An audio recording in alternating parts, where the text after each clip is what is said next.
Accountability has to exist on both sides. That sounds simple, but our culture sucks at it. We tend to swing from one extreme to the other. One side says men are the problem, the other side it's women, other side it's women. But most relationships don't fail because the entire gender is broken. They fail because two imperfect people bring their wounds, expectations, ego, habits, blind spots, family patterns, communication issues, fear, and selfishness into the same house. Then they act surprised when eventually all that shit shows up. Men need accountability. There's no way around that. Men need to become better husbands, fathers, communicators, better listeners, better leaders.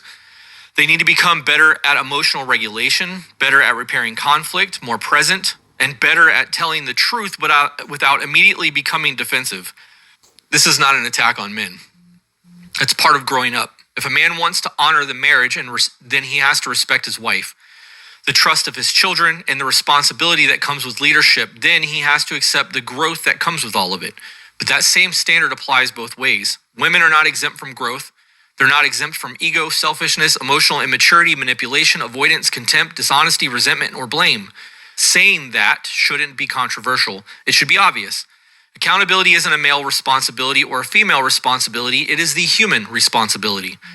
Every relationship has two people. That means every relationship has two nervous systems, two histories, two sets of wounds, two private logics, two egos trying to protect themselves. It also means that there are two people who can become completely convinced that they are right. And that's where relationships become dangerous. Most people don't walk into conflict thinking, I'm the villain. They walk in believing that they're protecting themselves, that they think they're standing up for their needs, that they think that they're finally speaking their truth, or that they're refusing to let someone continue to hurt them. And sometimes that's exactly what's happening.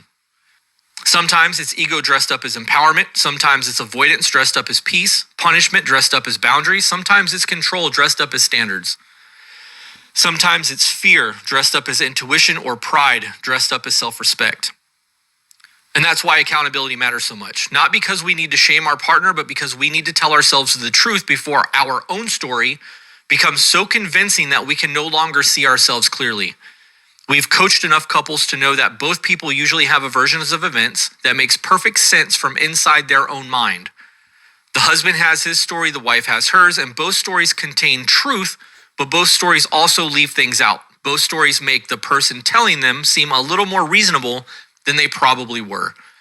It's not unusual, it's human, that's your ego. It's why humility isn't optional in a marriage.